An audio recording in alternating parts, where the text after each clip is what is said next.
সম্মানিত হাজিরিন, সূরাতুল বাকারার ৩৯ নং আয়াতে কারিমা তেলাওয়াত করা হয়েছে। আল্লাহ সুবহানাহু ওয়া তাআলা বলছেন, ওয়াল্লাযীনা কাফারু ওয়া কাযযাবু বিআয়াতিনা। আল্লাহ পাক বলছেন, যারা কুফরি করে এবং যারা আমার আয়াত সমূহকে অস্বীকার করে, মিথ্যা প্রতিপন্ন করে, আমার কোরআনের কতক আয়াতকে বিশ্বাস করে এবং কতক আয়াতকে অস্বীকার করে, উলাইকা আসহাবুন নার, ওরাই হলো জাহান্নামের অধিবাসী। হুম ফিহা খালিদুন, ইহারা চিরস্থায়ীভাবে জাহান্নামে থাকবে, জাহান্নামে বসবাস করবে। আল্লাহ সুবহানাহু ওয়া তাআলা এই আয়াতের মধ্যে দুই শ্রেণীর মানুষের কথা উল্লেখ করেছেন। কয় শ্রেণীর? দুই শ্রেণী। এক হচ্ছে কাফের, আর এক হচ্ছে মুসলমান নামধারী কোরআনকে অস্বীকারী। আল্লাহ পাক বলছেন, ওয়াল্লাযীনা কাফারু, যারা কুফরি করে, যারা কাফের, এদের পরিচয় তো স্পষ্ট করার জন্য কোনো দলিল প্রমাণ লাগবে? তারা আল্লাহকে অস্বীকার করে, রসুলকে অস্বীকার করে, কোরআনকে অস্বীকার করে, তাকদীরকে অস্বীকার করে, হাসর নাসর কিয়ামত জান্নাত জাহান্নামকে অস্বীকার করে। এরা প্রত্যেকে কি বলেন? কাফের। এদের পরিচয় পুঙ্খানুপুঙ্খভাবে তুলে ধরার দরকার নাই। আল্লাহ পাক ঢালাওভাবে বললেন, ওয়াল্লাযীনা কাফারু, যারা কাফের, অর্থাৎ যারা আল্লাহকে অস্বীকার করে, কোরআন অস্বীকার করে, ডাইরেক্ট অস্বীকার, রসুলকে অস্বীকার করে, জান্নাত জাহান্নাম অস্বীকার করে, এরা হচ্ছে কাফের। আরেক শ্রেণীর লোক, ওয়াকাযযাবু বিআয়াতিনা, আর যারা আমার কোরআনের আয়াত সমূহকে মিথ্যা প্রতিপন্ন করে। কি করে বলেন?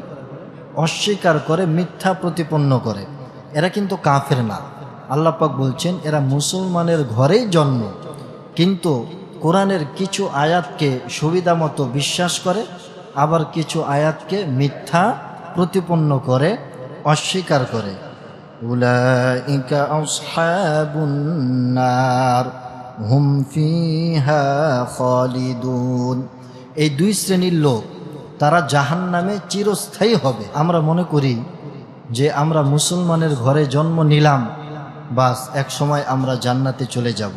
না, কিয়ামতের ময়দানে দেখবেন যে আপনি দুনিয়াতে মুসলমানের ঘরে জন্ম নিয়েছিলেন, আপনার নামটা আব্দুর রহিম, আব্দুল করিম, আয়েশা, আমেনা, সুন্দর সুন্দর নাম ছিল, কিন্তু কিয়ামতের মাঠে আপনার নামটা দেখবেন কাফেরের লিস্টিতে। কাদের লিস্টিতে? কাফেরের লিস্টিতে। কারণটা কি? কারণটা হচ্ছে আপনি দুনিয়ার জমিনে আল্লাহর কোরআনের কতককে স্বীকার করেছেন এবং কতককে মিথ্যা প্রতিপন্ন করেছেন, অস্বীকার করেছেন। কিভাবে? কোরআনকে অস্বীকার করি আমরা মডারেটর মুসলমান হওয়ার মাধ্যমে। যেমন আমি ইসলাম মানব, আবার সম অধিকারের দোহাই দিয়ে কোরআনের মধ্যে আয়াত আছে নারী পুরুষ সমান, তাদের মিরাজ বন্টন করতে হবে, এ কথাও বলবো। আল্লাহ পাক কোরআনের মধ্যে বলছেন, নিসফু হাজ্জিল উনসায়াইন, পিতার সম্পত্তি থেকে ছেলে পাবে 2 অংশ, মেয়ে পাবে কি 1 অংশ। কারণ কি? কারণটা হচ্ছে মেয়ের খরচের কোনো খাত নাই। কারণ স্বামী থেকে সে কি পায়? দিনমোহর পায়, তারপরে পিতার মিরাজ থেকে সম্পদ পায়, মার মিরাজ থেকে সম্পদ পায়, ছেলের মিরাজ থেকে সম্পদ পায়। এবং একটা মেয়ে সন্তান যখন জন্মগ্রহণ করে তখন তার দায়িত্ব থাকে পিতার উপর, এরপরে স্বামীর উপর। স্বামীও যদি মারা যায়, সন্তানের উপর দায়িত্বটা চলে আসে। অর্থাৎ এক কথা বলতে গেলে নারীর খরচের কি কোনো খাতে নেই। পক্ষান্তরে পুরুষের খরচের খাতের কি নাই? অভাব নাই। ওই নারীকে দিনমোহর দাও, পিতামাতার হক আদায় করো, সন্তানদের হক আদায় করো, এরকম 5-6টা খরচের খাত চলে আসে। যার কারণে ইসলাম এটা সম অধিকার, এটাকে বিশ্বাস করে না। ইসলাম বলে ন্যায্য অধিকার। ইসলাম কি বলে বলেন? যার যার ন্যায্য অধিকার। আনজিলু মানাজিলাহুম, যার স্তর যেমন, যার সম্মান যেমন, তাকে ওই পরিমাণ অধিকার তাকে দিতে হবে, এটাই ইসলাম বলে। ইসলাম সম অধিকার বলে না। এখন সমাজের মধ্যে আমরা সব কিছু বাদ দেয়, অনেকে বইনের হক আদায় করে না, ঠিক কিনা বলেন? অনেকে দিনমোহরটা ঠিক মতো দেয় না, এবং অনেকে পিতার যে সম্পদ 3 ভাগের 1 ভাগ পাবে কন্যা, তো এটাও তো সমাজের মধ্যে প্রচলন নাই, আছে বলেন? নাই, কিন্তু কোরআনের একটা আইন। তো এগুলো বাস্তবায়ন করার জন্য সমাজের যে সুশীল সমাজ, এদের কোনো মাথা ব্যথা নেই। ওই একটা আইন যেখানে আল্লাহ পাক বলছে তাদের মূল উদ্দেশ্য হচ্ছে কোরআনকে টার্গেট করা। কাকে টার্গেট করা? কোরআনকে টার্গেট করা। এখন পিতার সব কিছু বাদ দেয়া পিতার সম্পত্তি থেকে যদি সমান সমান মহিলাকে দিয়া দেয়, সব সমস্যার কি সমাধান হয়ে যাবে বলেন? সব সমস্যার সমাধান হবে না। আর যে আল্লাহ পাক আমাদেরকে সৃষ্টি করছেন তার চাইতে উত্তম কেউ কি জানে বলেন? আমাদের সমাজের মধ্যে এক শ্রেণীর লোক থাকবে, তারা মুসলমান, কিন্তু নিজের সুবিধা ভোগের জন্য কোরআনের অনেক আয়াতকে তারা মিথ্যা প্রতিপন্ন করবে, কাজে কর্মে অস্বীকার করবে। এবং আপনি দেখবেন যে আমাদের বর্তমান সরকার, এই যে এনজিও সরকার, এরা দেখবেন যে মুসলমান, একদিকে মুসলমান দাবি করছে, অপরদিকে ট্রান্সজেন্ডার বিশ্বাসী হচ্ছে। তারা বলে অসুবিধা কি? যদি কোনো ছেলে বিয়া করতে চায় করুক, মেয়ে বিয়া করতে চায় সম অধিকারের নামে করুক, তাদের কি নাই, কোনো মাথা ব্যথা নাই। তারা একদিকে মডারেটর মুসলমান, আরেকদিকে ট্রান্সজেন্ডার, এটাকে কি দিচ্ছে বলেন? অনুমতি দিচ্ছে।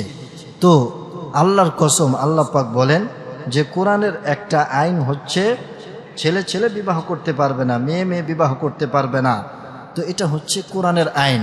তো তুমি মুসলমান হিসেবেও দাবি করবা আর কোরআনের এই আইনটাকেও অমান্য করবা, একসাথে এভাবে মুসলমান থাকা যাবে না। থাকা যাবে বলেন? থাকা যাবে না। তো এই জন্য আবার অনেকে মুসলমান কিন্তু মদকে কি বলার জন্য, জায়েজ করার জন্য পার্লামেন্টে কত রকম আমাদের যে রাজনৈতিক দলরা, এরা মদ এটা উপকারী, এটার মাধ্যমে দেশের অনেক উন্নতি আমাদের সাধন হচ্ছে, অথচ তারা কি মুসলমান কিনা বলেন? তো এই মদকে বৈধ দেওয়ার জন্য কত রকম লাইসেন্স, নিজের পকেট ভর্তি করার জন্য নানান রকম লাইসেন্স তারা দিচ্ছে, মদকে বৈধতা তারা দিচ্ছে। এই যে একদিকে মুসলমান দাবি করছে, আরেকদিকে আল্লাহর সরাসরি আইন মদ হারাম, এটাকে বৈধতা দিচ্ছে, তার নাম কি মুসলমানের খাতায় থাকতে পারে? থাকতে পারে না। তো আল্লাহ পাক এই কথাটাই বলছেন যে যারা কাফের, এদের পরিচয় দেওয়ার কোনো প্রয়োজন নাই, এরা তো সরাসরি মুখেই স্বীকার করে। কিন্তু মুসলমানের ঘরে কিছু আয়েশা, কিছু আমেনা, কিছু আব্দুল্লাহ, কিছু আব্দুর রহমান, আব্দুর রহিম, আব্দুল করিম, এরকম নামও আছে, সুন্দর সুন্দর নাম। এরা দাবি করে যে আমি নিজে মুসলমান, অপরদিকে কোরআনের কিছু আইনকে, কোরআনের কিছু আয়াতকে তারা মিথ্যা প্রতিপন্ন করে। তো কিয়ামতের মাঠে দেখবে যে হাই দুনিয়াতে তো আমি মুসলমানের ঘরে জন্ম নিয়েছি, কিন্তু আমার নামটা তো কাফেরের খাতায় দেখা যায়। কারণটা কি? কারণটা হলো এই যে দুনিয়ার জমিনে সে কি করছে, কোরআনের কতক আইনকে স্বীকার করছে নিজের সুবিধা মতো, আবার কতক আইনকে কি করেছে, অস্বীকার করেছে। আল্লাহ পাক বলেন আফাতুমিনুনা বিবা'দিল কিতাবি ওয়া তাকফুরুনা বিবা'দ। আল্লাহ পাক বলেন তুমি আমার কোরআনের কিছু আয়াতকে স্বীকার করবা, এর উপর ঈমান আনবা, আবার কিছু আয়াতের উপর ঈমান আনবা না। এভাবে কোশ্চিন কালেও তুমি মুসলমান থাকতে পারবা না। কিছু আয়াতকে তুমি স্বীকার করবা আর কিছু আয়াতকে মিথ্যা প্রতিপন্ন করবা, নিজের পকেট ভারী করার জন্য, আর নিজেকে মুসলিম বলে দাবি করবা। আমি আল্লাহর খাতায় তোমার নাম মুসলমান না, তোমার নাম হচ্ছে কাফের। তোমার নাম কি? কাফের। বিশ্বনবী বলেন মান জাহাদা আয়াতাম মিন কিতাবিল্লাহি ফাকাদ কাফারা।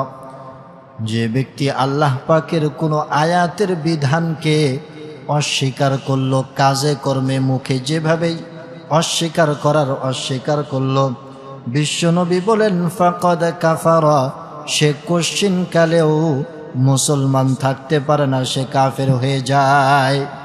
সে কোশ্চিন কালেও মুসলমান থাকতে পারে না, কাফের হয়ে যায়। সুতরাং আপনি মুসলমান নাম দাবি করবেন আর সাথে সাথে কোরআনের যে সমস্ত বিধান এগুলোকে অস্বীকার করবেন, একসাথে দুইটা চলতে পারে না। কারণ আল্লাহ সুবহানাহু ওয়া তাআলা আমাদের এই ইসলামকে, আমাদের এই দিনকে বিদায় হজের ভাসরের দিন পরিপূর্ণ করে দিয়েছিলেন। এর মধ্যে কোনো খুঁত নাই, এর মধ্যে কোনো অসম্পূর্ণতা নাই, এর মধ্যে কোনো ঘাবলা নাই। কোনো ঘাবলা আছে বলেন আমাদের দিনের মধ্যে? কোনো অসম্পূর্ণতা নাই।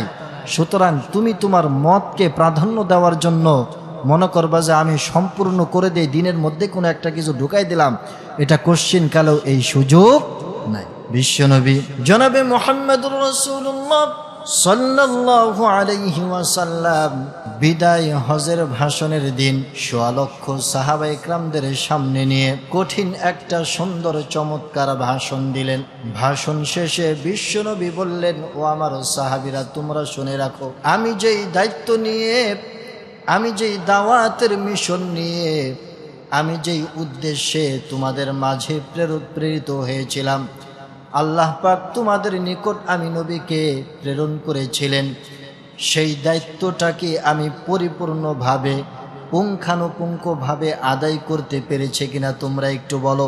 ১৬ লক্ষ সাহাবায়ে কেরাম সমস্বরে চিৎকার মেরে সেদিন বলেছিলেন, ইয়া রাসূলুল্লাহ, ইয়া হাবিবাল্লাহ, আপনি আপনার দায়িত্বকে পরিপূর্ণভাবে 100% আদায় করেছেন, এর মধ্যে কোনো সন্দেহ অবকাশ নাই। সুবহানাল্লাহ।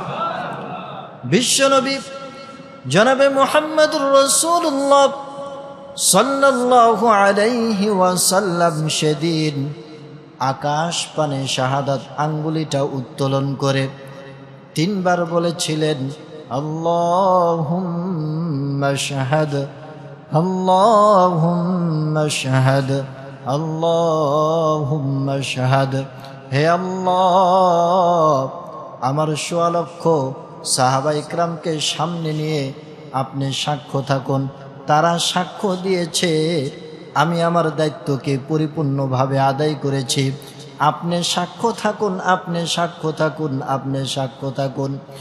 আল্লাহ রাব্বুল আলামিন সেই দিনটাকে ইতিহাসের পাতায় লিপিবদ্ধ করার জন্যে কোরআনে কারীমের একটা আয়াত সেদিন নাজিল করে দিলেন। আল্লাহ পাক সূরাতুল মায়েদার ৩ নং আয়াতের মধ্যে বলেন, আল-ইয়াউমা আকমালতু লাকুম দীনাকুম ওয়া আতমামতু আলাইকুম নি'মাতি ওয়া রাদিতু লাকুমুল ইসলাম দীনা। আল্লাহ পাক সেদিন বললেন যে, হে নবী, আপনি ১৬ লক্ষ সাহাবায়ে কেরামদেরকে সামনে নিয়ে আপনার দায়িত্বের কথা বললেন। সমস্ত সাহাবায়ে কেরাম সমস্বরে এই সাক্ষ্য দিল যে আপনি আপনার দায়িত্বটাকে পরিপূর্ণভাবে আদায় করেছেন। আমিও আল্লাহ সাক্ষ্য দিলাম আপনার দায়িত্বকে আপনি পরিপূর্ণভাবে আদায় করে দিয়েছেন। সুবহানাল্লাহ।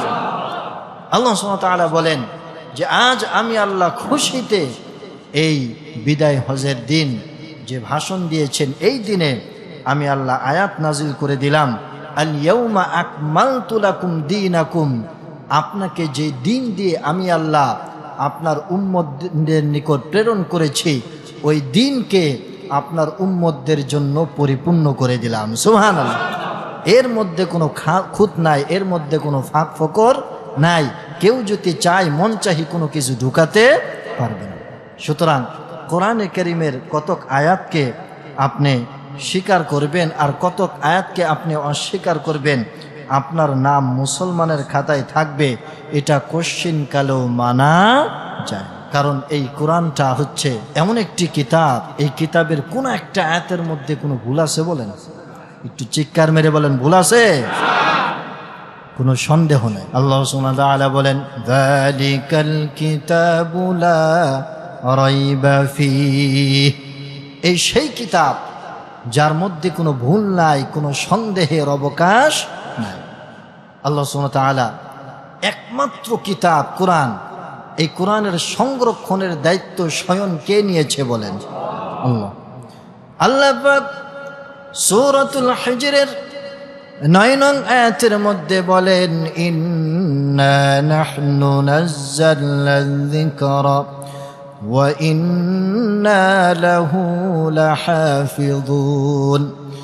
আল্লাহ পাক বলেন, আমি কোরআনকে নাজিল করেছি, সুতরাং এর সম্পূর্ণ সংরক্ষণের দায়িত্ব আমি আল্লাহ নিজ হাতে দায়িত্ব নিয়েছি কিয়ামত পর্যন্ত।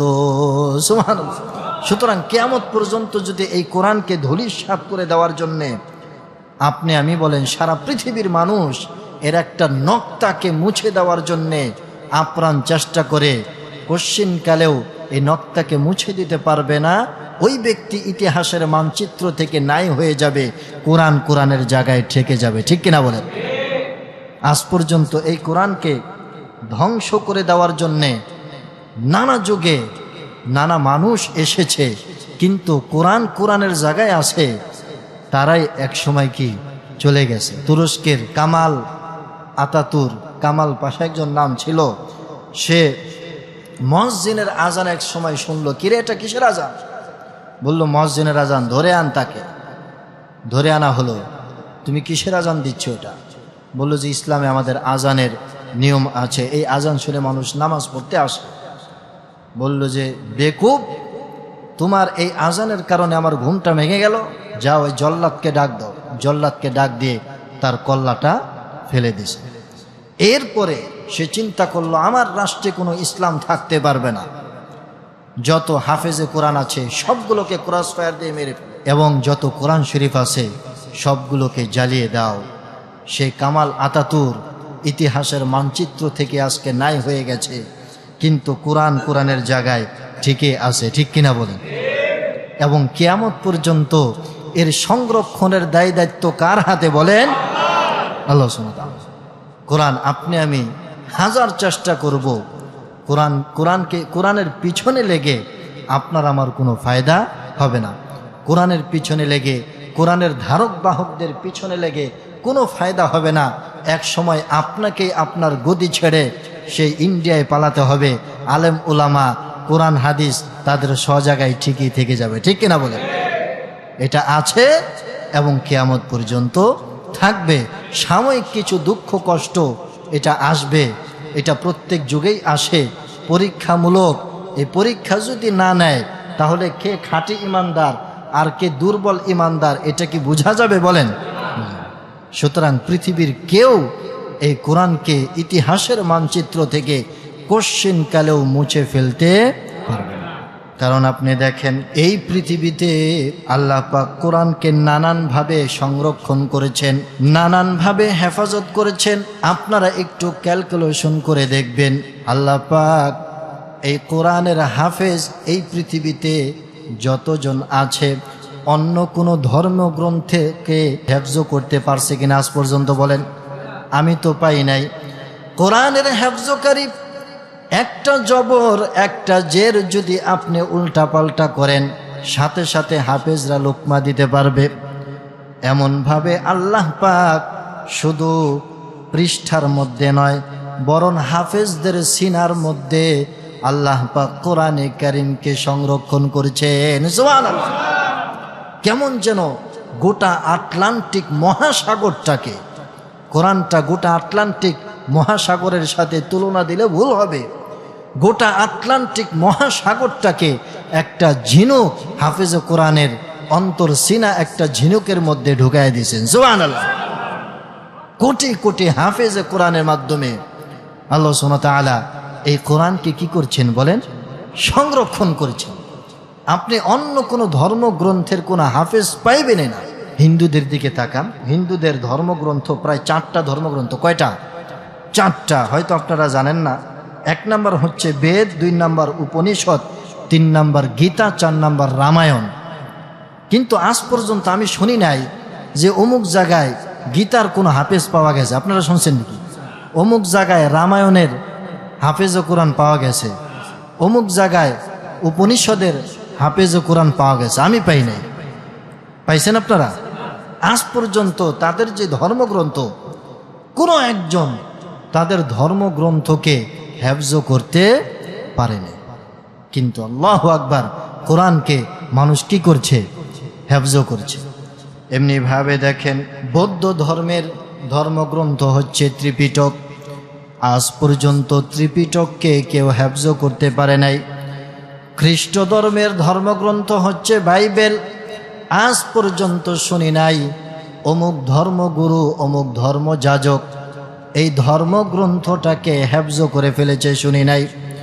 এমনিভাবে ইহুদি ধর্মগ্রন্থ হচ্ছে তোরা। ইহুদি ধর্মগ্রন্থের নাম কি? তাওরাত। এটা আস্তে আস্তে তোরা হয়ে গেছে এবং বর্তমানে সেটাকে ওল্ড টেস্টামেন্ট বলা হয়। আজ পর্যন্ত আমি শুনি নাই যে এই ইহুদিরা তাদের ধর্মগ্রন্থকে মুখস্থ করে ফেলেছে। কিন্তু আপনারা শুনে আশ্চর্য হবেন যে বর্তমান বিশ্বে প্রায় 10.5 কোটি হাফেজে কোরআন বিদ্যমান আছে। সুবহানাল্লাহ। কয় কোটি বলেন? প্রায় 10.5 কোটি হাফেজে কোরআন বর্তমান বিশ্বে মজুদ আছে। তার মধ্যে প্রায় 1.5 কোটি অন্ধ হাফেজ। 1.5 কোটি কি? চোখে দেখে না, সে কোরআনে কারীম হেফজ করে ফেলেছে। সুবহানাল্লাহ। এর চাইতে বড় মুজিজা আর কিছু হতে পারে বলেন? আমি তো এরকম দেখি না যে একজন লোক সে চোখে দেখে না, সে কিভাবে কোরআনে কারীম হেফজ করে, এটা তো আমার মাথায় ধরে না। হিন্দু ধর্ম, বৌদ্ধ ধর্ম বলেন, এদের চোখ আছে, তারপরও এরা আজ পর্যন্ত তাদের ধর্মগ্রন্থকে মুখস্থ করতে পারলো না। কিন্তু পৃথিবীতে প্রায় 1.5 কোটি অন্ধ হাফেজ, তারা আল্লাহ পাকের 30 পারা কোরআনটাকে 114টা সূরা কিভাবে মুখস্থ করে ফেললো। এবং আপনারা জানেন কিনা জানি না, বাংলাদেশ থেকেও প্রতি বছর দেখবেন যে প্রতিযোগিতার জন্য বিভিন্ন দেশে এই হাফেজে কোরআনরা যায়। এর মধ্যে একটা অংশ আছে অন্ধ হাফেজ।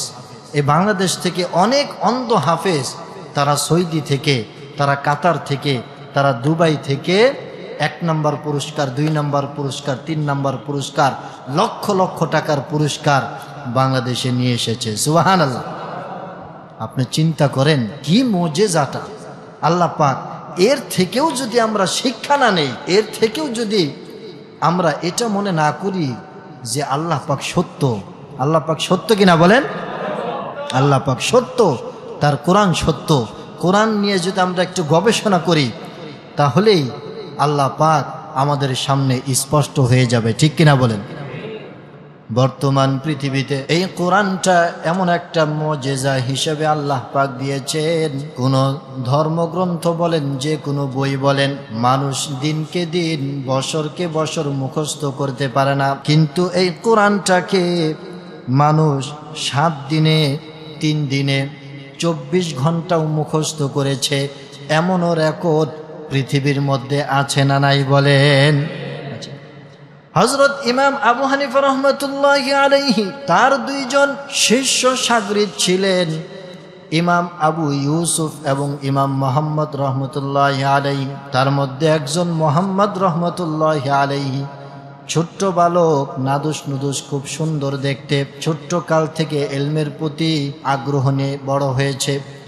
যখন তার বয়স 6 থেকে 7 বছর বয়স, মা বলে, বাবা তুমি এলেম চর্চা করতে চাও, এখনই হচ্ছে তোমার মুখ্যম সময়, যাও কোনো একটা বড় আলেমের কাছে গিয়ে তুমি এলেম চর্চা করো। তিনি খুঁজতে খুঁজতে খুঁজতে লাগলেন সবচাইতে বড় আলেমকে। সবাই বলে এই জামানার সবচাইতে বড় আলেম হচ্ছে ইমাম আবু হানিফা রহমতুল্লাহি আলাইহি।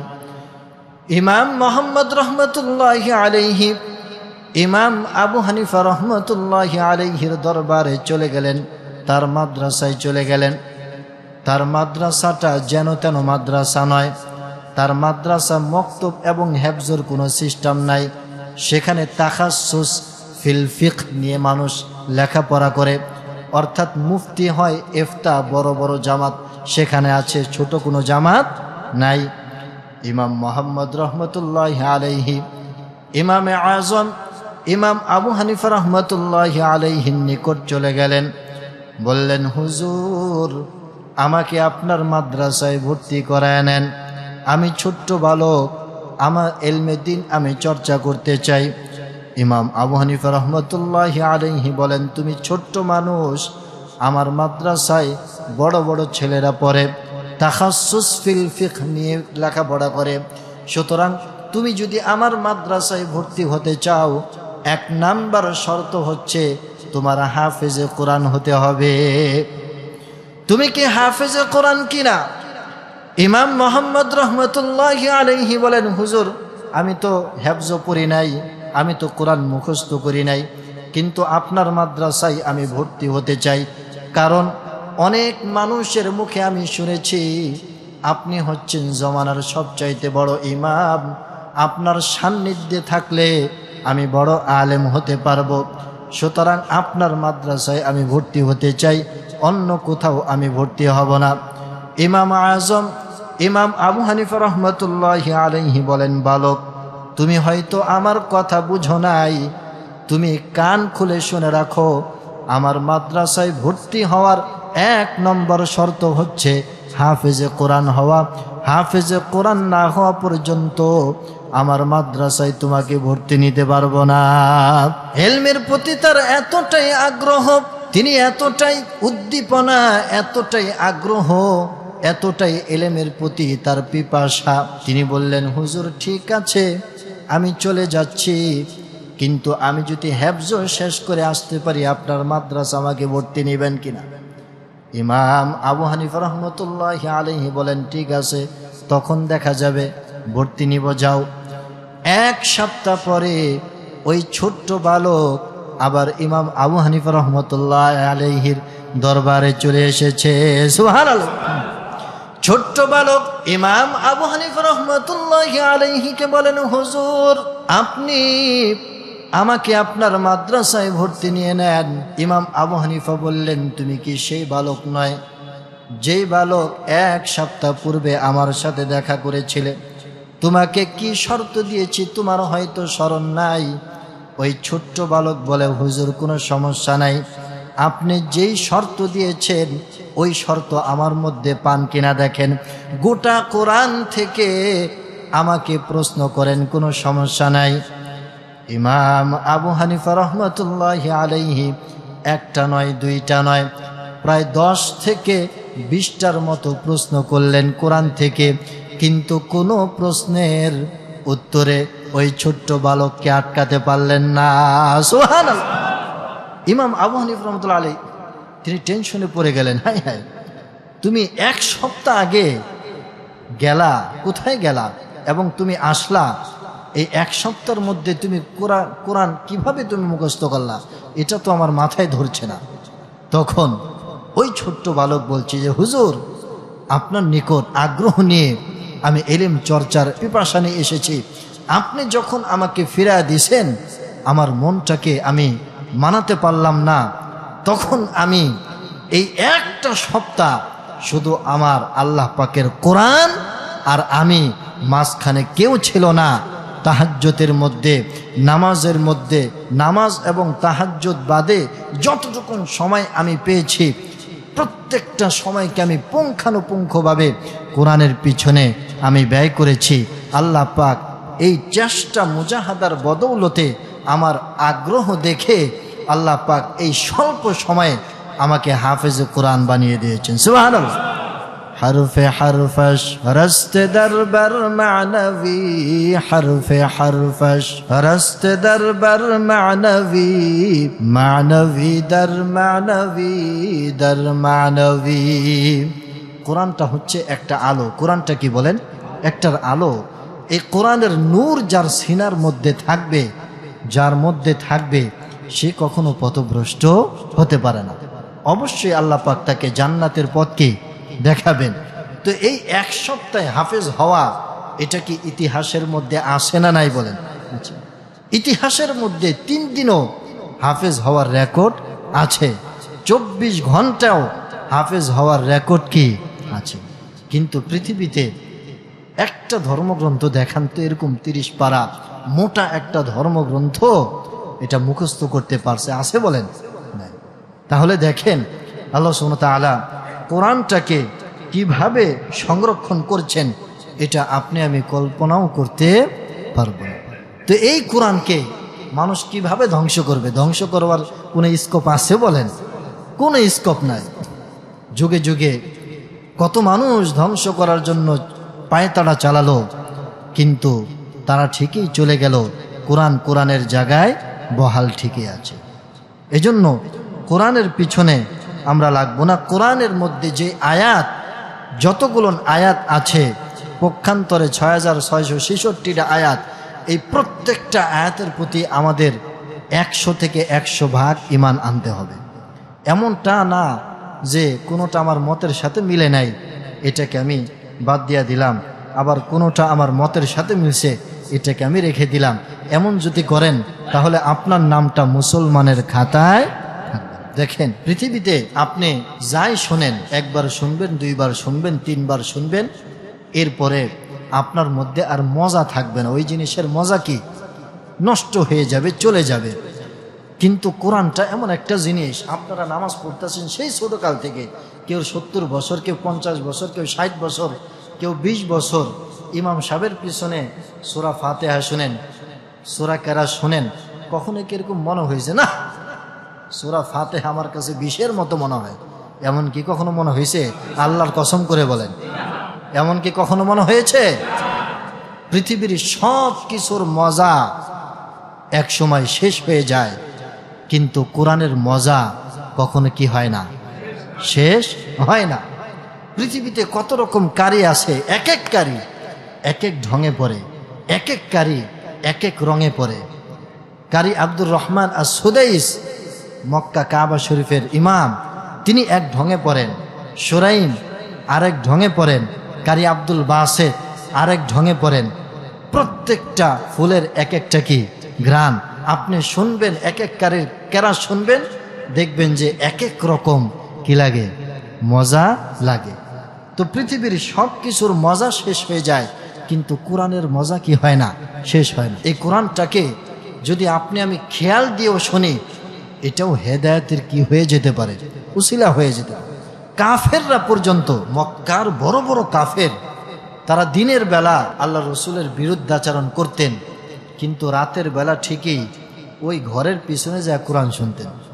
ঘটনা তো কম বেশি সবাই জানেন কিনা? আবু জাহেল বলেন, উতবা, সাইবা, ওয়ালিদ ইবনে মুগীরা, বড় বড় লিডার, তারা দিনের বেলা বিশ্বনবীর বিরুদ্ধাচরণ করতেন, আর রাতের বেলা ঘরের সিপাহে যা চুপে চুপে কি শুনতেন, কোরআন কারীমের তেলাওয়াত শুনতেন। এরকম ভাবে একদিন শুনছেন, শোনার পরে ফজরের সময় যখন হয়ে গেছে, আজান হওয়ার সাথে সাথে তারা দৌড় দেয়। এরকম একদিন, 2 দিন, 3 দিন শুনছেন, হঠাৎ করে তারা দিক দৌড় দিচ্ছে, একজন আরেকজনের সাথে বাড়ি গেছে। বাড়ি খাওয়ার পরে এক অন্ধকার, তো আমাবস্যা রাত, অন্ধকার, কেউ কাউকে দেখে না। তো বলছে কে? একজন বলে আমি আবু জাহেল, আরেকজন বলে আমি আবু সুফিয়ান, আরেকজন বলে আমি উতবা, আরেকজন বলে আমি সাইবা।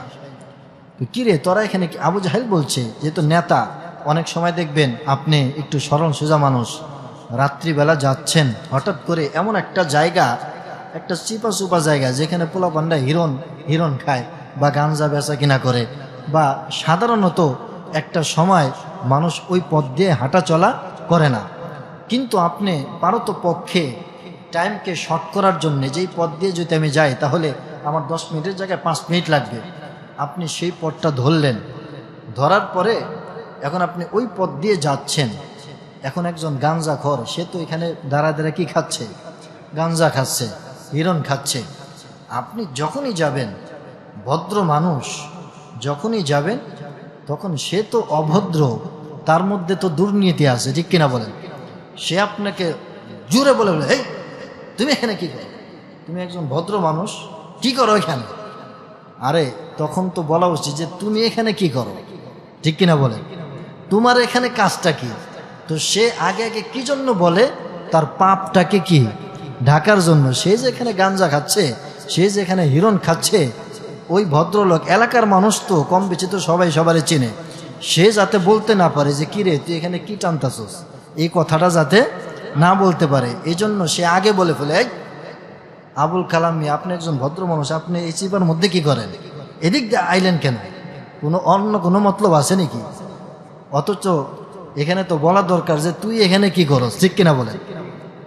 তো এই জন্য যারা অপরাধী, তারা নিজের পাপটাকে ঢাকার জন্য দেখবেন অনেক সময় আগে আপনাকে কি করবে, এরকম একটা কথা বলবে, সে যে পাপী এটা নির্দোষ হিসেবে প্রমাণ করার জন্যে সে এই সমস্ত পায়তারা অনেকে চালায়। সমাজের মধ্যে রাজনীতি বলেন বা সমাজের মোড়লরা বলেন, দেখবেন এভাবে অনেকে কি করছে, চলছে। তো আবু জাহেলও, সে যেহেতু নেতা কওমের মধ্যে, সে বলছে যে কিরে তোরা এখানে কি করস এই অসময়ের মধ্যে? এই সময় তো তোদেরকে এখানে থাকার কথা না, এখানে কি করস? তখন ওই আবু সুফিয়ান বলছে যে আপনি তো নেতা মানুষ, আপনি এখানে কি করেন? আপনার কাজটা কি আগে বলেন।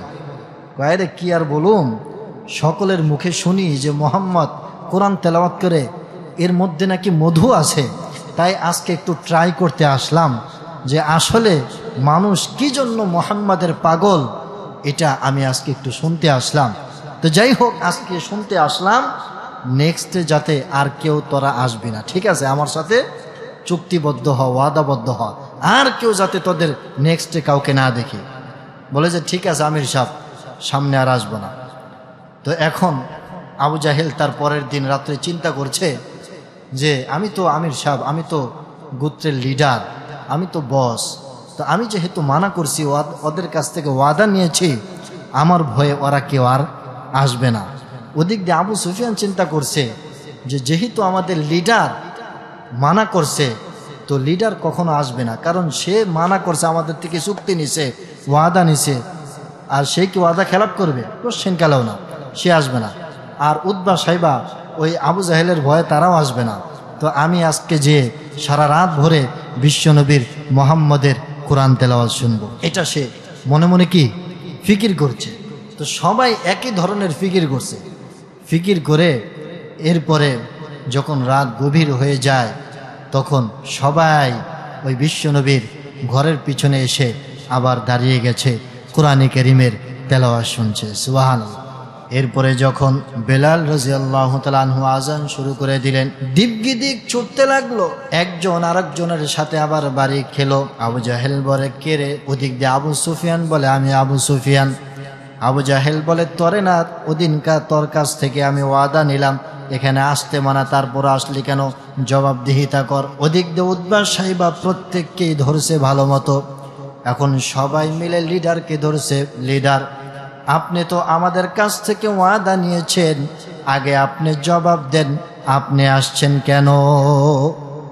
আপনি আগে জবাবটা দেন, এরপর আমরা চাল্লিবালি, আমরা বলেন মামুর মানুষ, আমরা জবাব দিব, সমস্যা নেই, আপনি আগে জবাবটা দেন।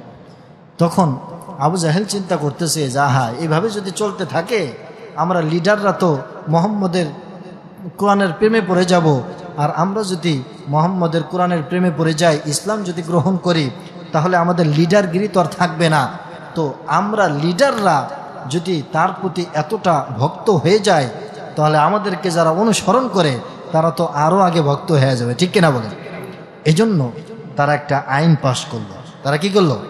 একটা আইন পাশ করলো, যে আইনটা আল্লাহ সুবহানাহু ওয়া তাআলা সূরা হামিম আস-সাজদার 26 নং আয়াতের মধ্যে আল্লাহ পাক বলেন, ওয়াকালাল্লাযীনা কাফারু লা তাসমাউ লিহাযাল কুরআনি ওয়ালগাউ ফীহি লাআল্লাকুম তাগলিবুন। কাফেররা তখন একটা আইন পাশ করলো, সে আইনটা হচ্ছে আমরা লিডাররা কোরআন তেলাওয়াত শুনবো না, আমাদের মামুজ যারা আমাদেরকে অনুসরণ করে তাদেরকেও কোরআন তেলাওয়াত শুনতে দিব না, এবং কোরআন তেলাওয়াত থেকে বাধা দেওয়ার মতো যত কর্ম করা লাগে আমরা সব কিছু করব।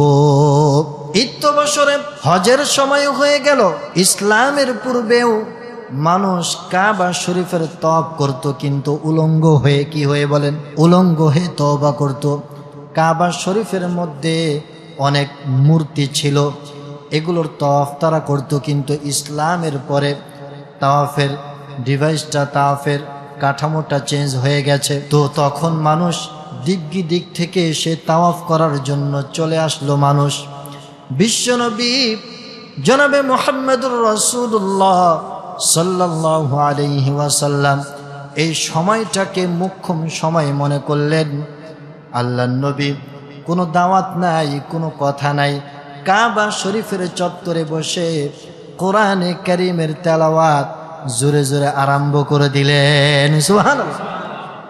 ওইদিকে আবু জাহেল, উতবা, শাইবা, বড় বড় কাফেরদের লিডাররা বিভিন্ন রাস্তার মোড়ে মোড়ে বসে পড়ল, এবং মানুষরা যে সমস্ত গোত্র আসে তাদের কানের মধ্যে বলতে লাগলো, আমাদের মক্কার মধ্যে এমন একজন, নাউজুবিল্লাহ, এমন একজন পাগলের আবির্ভাব হয়েছে, যে পাগলের কথা শুনলে স্বামী স্ত্রীর মাঝে ডিভাইড হয়ে যায়, পিতা সন্তানের মাঝে পার্থক্য হয়ে যায়, ভাই ভাইয়ের সম্পর্ক নষ্ট হয়ে যায়।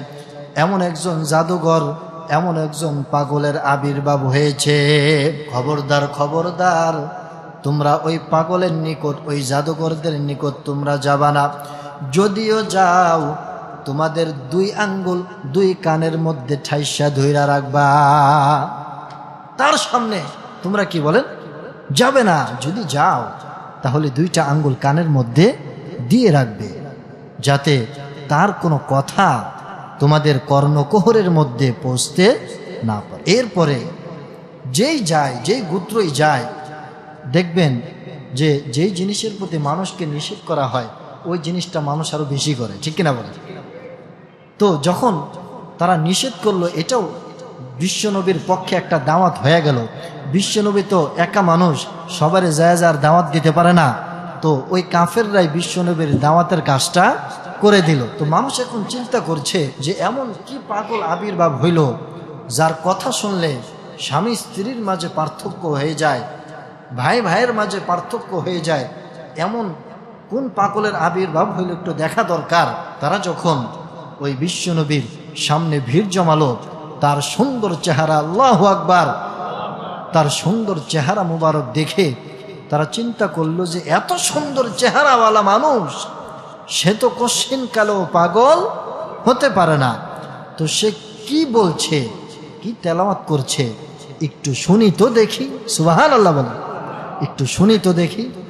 তো যখনই তাদের কর্ণকোহর থেকে 2টা আঙ্গুল বের করলো, বের করার সাথে সাথে বিশ্বনবীর মুখ নিঃসৃত কোরআনে কারীমের তেলাওয়াতের আয়াত তাদের কর্ণকোহর দিয়ে পৌঁছে, কর্ণকোহর দিয়ে ঢুকে তাদের প্রত্যেকটা দিলের মধ্যে টাচ করে দিল। সুবহানাল্লাহ।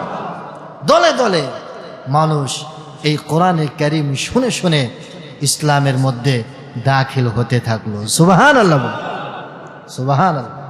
সুতরাং পৃথিবীর অন্য সব কিছুর মজা একসময় শেষ হয়ে যাবে, কিন্তু কোরআনের মজা এটা কোশ্চিনকালেও শেষ, কোরআনের মজা শেষ হবে। এজন্য সেই কোরআনকে আমরা কিভাবে অস্বীকার করি? অস্বীকার করতে পারি বলেন? দেখেন, এই কোরআনকে বিশ্বনবী দুনিয়া থেকে চলে গেছেন প্রায় 1450 বছর। কয়শো বছর? 1450 বছর। এই 1450 বছরে গোটা মানব দানবকে এই কোরআন চ্যালেঞ্জ করেছে এই কোরআনের মতো একটা কোরআন নিয়ে আসার জন্য। এই কোরআনের মধ্যে যে সূরা আছে তার মধ্যে ছোট্ট একটা সূরা নিয়ে আসার জন্য এই পৃথিবীতে অনেক কাফের অতিবাহিত হয়েছে, কোরআনের অনেক দুশমন অতিবাহিত হয়েছে, কিন্তু আজ পর্যন্ত এই কোরআনের চ্যালেঞ্জ আজ পর্যন্ত কেউ গ্রহণ করতে পেরেছে বলেন? পারেন। কোরআনের মতো এই কোরআন 1450 বছর অতিবাহিত হয়ে গেছে। একটা কিতাবের, একটা মুভির, তারপরে অনেক কিছু নকল হয় না? অনেক কিছুর কিন্তু নকল হয়ে যায়, কপি হয়ে যায়। কিন্তু এই কোরআনের কপি, এই কোরআনের নকল, এই কোরআনের মতো হুবহু কোরআন আজ পর্যন্ত কেউ লিখতে পারছে বলেন? আজ পর্যন্ত কেউ লিখতে পারেনি। কোরআন প্রথম চ্যালেঞ্জ করলেন যে তোমরা যে কোরআনকে অস্বীকার করো, এই কোরআনের মতো একটা কোরআন তোমরা নিয়ে আসো তো দেখি।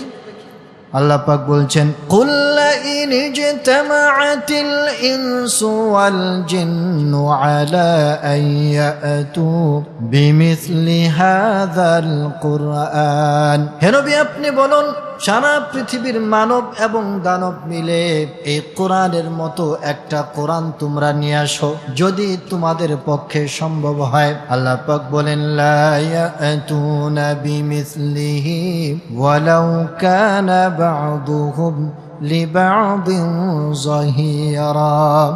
তোমরা যদি জিনেদের সাহায্যকারী মানুষ হও আর মানুষের সাহায্যকারী জিনেরা হও, তাম পৃথিবীর মানুষ আর জিন একত্রিত হয়ে গোটা কোরআনের মতো যদি একটা কোরআন আনার জন্য চেষ্টা করো, কোশ্চিন কালেও তোমাদের দ্বারা সম্ভব হবে না, কোশ্চিন কালেও সম্ভব হবে না।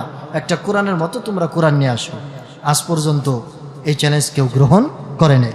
এরপর আল্লাহ পাক বললেন যে যেহেতু গোটা কোরআনের মতো কোরআন নিয়ে আসতে পারছো না, এই কোরআনের মধ্যে 10টা সূরা তোমরা এরকম লিখিত আমি আল্লাহর কাছে নিয়ে আসো, 10টা সূরার মতো তোমরা সূরা বানাও। আল্লাহ পাক বলছেন আম ইয়াকুলুনা ইফতারা কুল ফাতু বিআশরি সুওয়ারিন মিসলি, 10টা সূরা তোমরা নিয়ে আসো। এই চ্যালেঞ্জও কেউ গ্রহণ করে নাই। এরপরে আল্লাহ পাক বললেন যে 10টা সূরা যেহেতু তোমরা আনতে পারছো না, একটা সূরা নিয়ে আসো। কয়টা? একটা। ইন্না আতাইনা, ছোট্ট সূরার মতো কি একটা সূরা তোমরা নিয়ে আসো। ওয়া ইন কুনতুম ফি রাইবিন মিম্মা নাযালনা আলা আবদিনা ফাতু বিসূরাতিন মিন মিসলি, একটা সূরা তোমরা নিয়ে আসো। কিন্তু এই চ্যালেঞ্জও কেউ আজ পর্যন্ত গ্রহণ করতে পারে নাই। পেরেছে কি বলেন? দুই একজন যারাই চ্যালেঞ্জ গ্রহণ করার জন্য চেষ্টা করেছিল, পরবর্তী জীবনে তারা তাদের কওমের নিকট মাথা নিচু করে চলেছে। 2য় শতাব্দীর একজন ব্যক্তি ছিল, তার নাম ইবনে মুকান্না। কি বলেন? ইবনে মুকান্না। সে সাহিত্যে বাক পটুত্বে এতটাই পারদর্শী ছিলেন, গদ্য পদ্য আরবি সাহিত্যে এতটাই উচ্চাঙ্গে তিনি পৌঁছে গিয়েছিলেন, তিনি একটা কবিতা লেখে চ্যালেঞ্জ করতেন যে এই কবিতার মতো যদি কেউ কবিতা লিখতে পারে তাকে আমি 100 উট 500 উট হাদিয়া দিব। কিন্তু তার মতো কবিতা কেউ লিখতে পারতো না। এত সাহিত্যে উচ্চ স্তরে পৌঁছে গিয়েছিল। তো সমাজের কিছু নাস্তিক মার্কা লোক থাকে না? নাস্তিক মার্কা লোক থাকে। বিশ্বনবীর পরে 2য় শতাব্দীতে কিছু নাস্তিক মার্কা লোক, বামপন্থী লোক ওই ইবনে মুকান্নার নিকট গিয়েছে, বলে যে হযরত আপনি আরবি সাহিত্যে এতটা উচ্চাঙ্গে পৌঁছে গিয়েছেন, আপনার মতো কবিতা কেউ লিখতে পারে না, আপনার চ্যালেঞ্জ কেউ গ্রহণ করতে পারে না, আপনি তো চাইলে একটা কোরআনের মতো কোরআন লিখতে পারেন, আপনি একটু দেখাই দেন না কোরআনের মতো একটা কোরআন লেখা, আপনি সাহিত্যে এতটা উচ্চাঙ্গে একটু দেখাই দেন। তো ইবনে মুকান্না সেও পাম্পট্টিতে পড়ে গেছে। অনেক সময় হয় না যে পাম্পট্টিতে কি পড়ে যায়, সে চিন্তা করলো যে আসলেই তো আমি যদি এই কাজটা করে যেতে পারি তাহলে তো পরবর্তী জেনারেশন, পরবর্তী প্রজন্ম আমাকে নবী বইলাও ডাকতে পারে। ঠিক কিনা বলে? নাউজুবিল্লাহ। তো ইবনে মুকান্না তাদের পামের মধ্যে পড়ে গেলেন, বললেন ঠিক আছে আমি কোরআনে কারীম লিখব, 1 বছর সময় নিয়ে তোমরা আমার জন্য একটা ঘর নির্মাণ করো, সেই ঘরের মধ্যে 3 বেলা খাবার তোমরা আমার নিকট পৌঁছায় দিবা এবং 1 বছর যত ধরনের উপাদান রসদ আমার প্রয়োজন সব কিছুর ব্যবস্থা তোমরা করবা এবং খাতা কলমের ব্যবস্থা তোমরা করবা। এই 1 বছর আমি ওই রুম থেকে, ওই কামরা থেকে, ওই বাংলো থেকে আমি আর বের হব না। 1 বছরের মধ্যে আমি সম্পূর্ণ একটা কোরআনের মতো কোরআন লেখেই তারপরে বের হব। নাউজুবিল্লাহ। ইবনে মুকান্না আল্লাহ পাকের এই চ্যালেঞ্জ নিলেন। এরপরে সে তার জন্য একটা সুন্দর বাংলো তৈরি করা হলো, সব কিছুর উপাদান তার মধ্যে দেওয়া হলো, 3 বেলা খাবার তার নিকট পৌঁছে যায়। এরপর সে কোরআন লেখার জন্য বসে গেছে। 1 দিন যায়, 2 দিন যায়, 3 দিন যায়, 1 মাস যায়, 2 মাস যায়, 3 মাস যায়, 5 মাস যায়, 6 মাস যায়। এরপরে কওমের লোকেরা, বামপন্থী লোকেরা তারা চিন্তা করে 6টা মাস চলে গিয়েছে, ইবনে মুকান্না এই বাংলোর মধ্যে কি করেছে, কতটুকুন আগালো, তার অগ্রগতি কতটুকুন হলো, একটু খোঁজ খবর নেওয়া দরকার, একটু খোঁজ খবর নেওয়া দরকার, সে কতটুকুন আগালো একটু জানা দরকার। তো ইবনে মুকান্না তার সে বাংলোতে চলে গেল। এরপরে বিশাল সভাসদ, অনেক মানুষ জমায়েত হয়ে গেছে। ইবনে মুকান্নাকে বলছে যে কবি সাহেব 6টা মাস অতিবাহিত হয়েছে, মনে হয় অন্তত 15 পারা আপনি লিখে ফেলেছেন, আমাদের ধারণা, আমাদের মতে তো আপনার কাজের অগ্রগতি কতটুকু এটা আমাদেরকে একটু জানান, কারণ আপনার সংবাদটা মানুষের নিকট পৌঁছায় দিতে হবে। আপনার এই সংবাদ গোটা পৃথিবীতে ছড়ায় ছিটায় গেছে, প্রত্যেকে আমাদের নিকট জিজ্ঞাসা করছে কতটুকুন আগানো হলো, ইবনে মুকান্না কতটুকুন আগালো, আমাদেরকে সংবাদ দাও, কারণ সকলের জন্য সেখানে প্রবেশ করা বৈধ ছিল না। আপনি আমাদেরকে একটু তথ্য দেন, একটু জানান কয় পারা পর্যন্ত আপনি লেখলেন, এটা তো মানুষের নিকট আমাদের পৌঁছাতে হবে। তখন ইবনে মুকান্না চোখের পানি ছেড়ে দিয়ে কান্দে আর তার কওমের লোকদেরকে বলে, তোমরা একটা কথা শোনো, আমি এই 6 মাস যাবত কোরআনের একটা আয়াতের মতো করে একটা আয়াত লেখার জন্য আমি চেষ্টা সাধনা করেছি। ওই যে দেখো কামরার মধ্যে কত কাগজের স্তূপ দেখা যায়, আমি যখনই একটা আয়াত লিখতে যাই তখনই আমার কাছে মনে হয় কোরআনের আয়াতের মতো হয় নাই, তখনই আমি ওই পৃষ্ঠাটাকে ছেড়ে ফেলে এরকম মুচড় মেরে ফেলে দেই। এভাবে ফেলতে ফেলতে 1টা রুম, 2টা রুম, 3টা রুম বোঝাই হয়ে গেছে, কিন্তু সে এখনো পর্যন্ত একটা আয়াত লিখে শেষ করতে পারে নাই। ইবনে মুকান্নাব চোখের পানি ছেড়ে দিয়ে কান্দে আর বলে, দেখো ভাইরা আমার, তোমরা তো আমার উপর আস্থা রেখেছিলে, আমার সাহিত্য, আমার বাকপটুতার উপর তোমরা আস্থা রেখেছিলে, কিন্তু এখনো পর্যন্ত আমি কোরআনের একটা আয়াতকে লিখতে পারি নাই। আমার মনে হয় এই কোরআনটা পৃথিবীর কোনো মানুষের তৈরি নয়, এই কোরআনটা স্বয়ং আল্লাহ পাক নিজ হাতে তৈরি করে দুনিয়াতে পাঠাইছে। সুবহানাল্লাহ। মুহাম্মদের তৈরি নয় এই কোরআনটা। কি নয় বলেন? পৃথিবীর কারো তৈরি নয়। এই কোরআনটা কার তৈরি? আল্লাহ। সমাজের কমের লোকেরা তখন ইবনে মুকান্নাকে বলল যে, আরে আপনার এত বড় সাহিত্যিক আমরা মনে করতাম, এতদিন আপনি এক একটা গদ্য পদ্য লেখে চ্যালেঞ্জ মারতেন, কোরআনের মতো একটা কোরআন আপনি লিখতে পারেন, আপনি কি সাহিত্যিক হইলেন জান মিয়া। এরপর থেকে সারা জীবন ইবনে মুকান্না মাথা নত করে তার সম্প্রদায়ের মাঝে চলাফেরা করেছে। আগে তো সাহিত্যের ভাব দেখাইতো, কিন্তু এরপরে কি কোরআনের সাথে চ্যালেঞ্জ করতে গেছে, পারে নাই। এরপরে সারা জীবন কি মাথা নত করে কি চলেছে। আরেকজন ব্যক্তি ইতিহাসের মধ্যে সে কোরআনের চ্যালেঞ্জকে গ্রহণ করেছিল, তার নাম মুসাইলামাতুল কাজ্জাব। তার নাম কি বলেন? মুসাইলামাতুল কাজ্জাব। বিশ্বনবীর একেবারে মুমূর্ষ অবস্থায় এক ব্যক্তি নবুয়াতের দাবিদার, নবুয়াত নিজেকে নবী বলে দাবি করেছিল, তার নাম হচ্ছে মুসাইলামাতুল কাজ্জাব। তো এই ব্যক্তির সাথে পরবর্তীতে সাহাবায়ে কেরাম যুদ্ধ লেগেছিল। তারও কিছু শিষ্য ছিল। দেখবেন যে আমাদের দেশেও পীর যতই ভণ্ড হোক, যদি কেউ ল্যাংটা শরীরের সমস্ত কাপড় খুইলাও এরপরে যদি দাবি করে যে আমি আল্লাহর ওলি, কিছুদিন পর দেখবেন যে তার পিছনে কিছু মুরিদ আছে, ঠিক না বলেন? তো ওই মুসাইলামাতুল কাজ্জাব সেও কিছু না কিছু মুরিদ তার ছিল। তো একদিন এক মুরিদ সে বলছে যে, দেখেন মুসাইলামাতুল কাজ্জাব সাহেব, আপনি তো আমাদের নবী, নাউজুবিল্লাহ, ঠিক আছে বিশ্বাস করলাম, কিন্তু মুহাম্মাদের উপর তো কোরআন নাজিল হয়েছে, এটা তো একটা মজবুত দলিল, কোরআনের মধ্যে বারবার চ্যালেঞ্জ করা হয়েছে, কোরআনের মতো একটা কোরআন নিয়ে আসো, আজ পর্যন্ত কেউ নিয়ে আসতে পারে নাই। তো আপনাকে তো আমরা নবী বলে স্বীকার করলাম, আপনার তো কোনো কোরআন নামক কোনো কিছু আমরা দেখতেছি না, কোনো কিতাবাদিতে না, তো কি দেখে আপনাকে নবী মানম, আমাদেরকে একটু দেখায় দেন, এমন কিছু আমাদেরকে দেখান। তো মুসাইলামাতুল কাজ্জাব সে চিন্তা করতেছে যে ঠিকই তো, আমি এমনি নবী দাবি করলে তো এক সময় আমার মুরিদান কি থাকবো না, তো আমাকে তো কিছু না কিছু লিখতে হবে, কোরআনের মতো কিছু একটা আনতে হবে।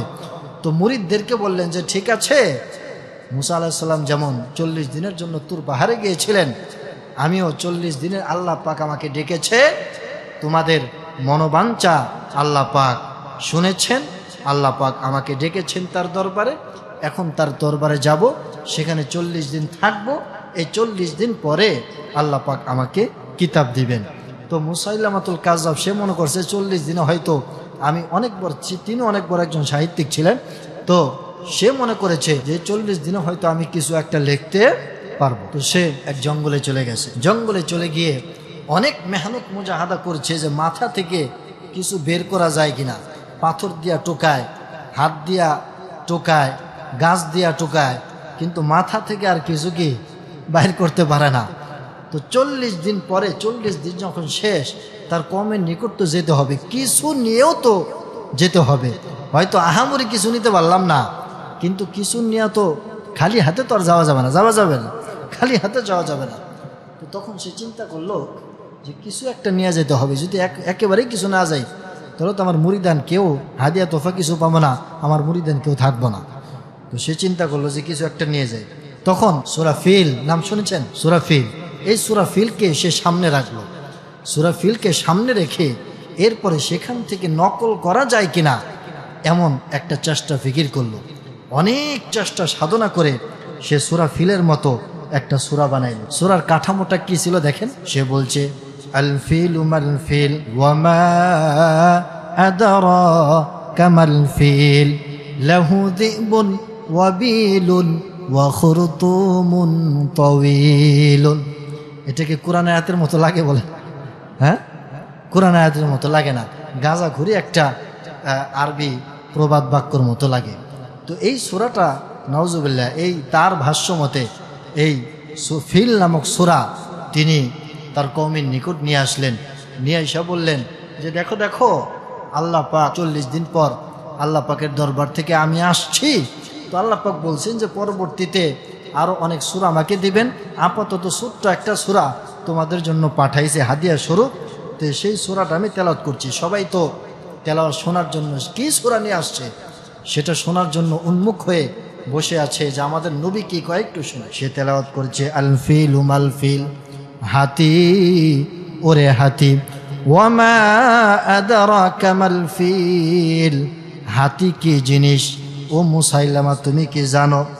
লাহু যিবুন ওয়া বিলুন, তার ছোট্ট একটা লেঞ্জা আছে, ওয়া খুরতুমুন তাওয়িলুন, আর লম্বা একটা সুর আছে। এটা কোনো সূরা হইলো বলে? তো এই গাঁজা মার্কা সূরা যখন তার উম্মতরা শুনলো, তখন যারা সচেতন উম্মত তারা বলল যে না, এই তো মিথ্যা নবী দেখা যায়। তখন ওই অর্ধেক কওম তার হাতছাড়া কি হয়ে গেল। এরপরে বাকি যে অর্ধেক ছিল তারা বুঝতে পারলো যে সে একজন ভণ্ড নবী। তো যতদিন সে বেঁচে ছিল তার কওমের নিকট মাথা নিচু করে বেঁচে ছিল। ইতিহাসের মধ্যে এই কোরআনের চ্যালেঞ্জ আজ পর্যন্ত কেউ গ্রহণ করতে পারে নাই। যারাই গ্রহণ করেছে পরবর্তী সময়ে তার কওমের নিকট মাথা নিচু করে বেঁচেছে। এজন্য আমাদের মূল বক্তব্য যেটা, আল্লাহ পাক বলছেন ওয়াল্লাযীনা কাফারু ওয়া কাযযাবু বিআয়াতিনা, আল্লাহ পাক বলছেন কাফেরদের পরিচয় দেওয়ার মতো কিছু নাই, তাদেরকে তো তোমরা চিনোই। ওয়া কাযযাবু বিআয়াতিনা, পরিচয় হলো যে মুসলমানদের মধ্যে একটা দল আছে যারা মুসলমানি ঘরে জন্ম নিয়েছে, কিন্তু কিয়ামতের মাঠে তাদের নামগুলো তারা কাফেরদের লিস্টিতে পাবে। কোথায় পাবে? কাফেরদের লিস্টিতে পাবে। কারণটা কি? দুনিয়ার জমিনে ওয়াকাযযাবু বিআয়াতিনা, আমার কোরআনের কতককে তারা স্বীকার করেছে, মেনেছে, আর কতককে নিজের পকেট ভর্তি করার জন্য অস্বীকার করেছে। এরা মুসলমান না, এরা মূলত কাফের। কিয়ামতের ময়দানে কাফেরদের সাথে যেই শাস্তি, এদেরও হুবহু একই শাস্তি, হুম ফিহা খালিদুন, এরা সব সময় জাহান্নামে থাকবে। কোথায় থাকবে? সব সময় জাহান্নামে। এজন্য দেখেন আমরা মুসলমান, আমরা কি বলেন? মুসলমান। আল্লাহ পাক কত বড় নিয়ামত দিয়েছেন আপনি বিশ্বাসও করবেন না। একজন কাফেরের ঘরে যদি আপনাদের জন্ম হতো, সেখান থেকে ডাইভার্ট হয়ে মুসলমান হওয়া কতটা কঠিন হতো। কিন্তু জন্মসূত্রে আমরা ঈমানওয়ালা মুসলমান। এখন এই মুসলমান হওয়া সত্ত্বেও আমরা যদি কোরআনের কিছু আয়াতকে মানলাম, আবার কিছু আয়াতকে নিজের স্বার্থের সাথে সাংঘর্ষ লাগার কারণে অস্বীকার করলাম, এমনটা যদি করি আমাদের নামটাও কাফেরদের লিস্টিতে চলে যাবে। আল্লাহ পাক আমাদের প্রত্যেককে এই কাফেরদের লিস্টি থেকে বাদ দিয়ে খাঁটি ইমানদার হওয়ার তৌফিক আল্লাহ পাক আমাদের প্রত্যেককে দান করুন। আমিন। ওয়া আখিরু দাওয়ানা আলহামদুলিল্লাহি রাব্বিল আলামিন।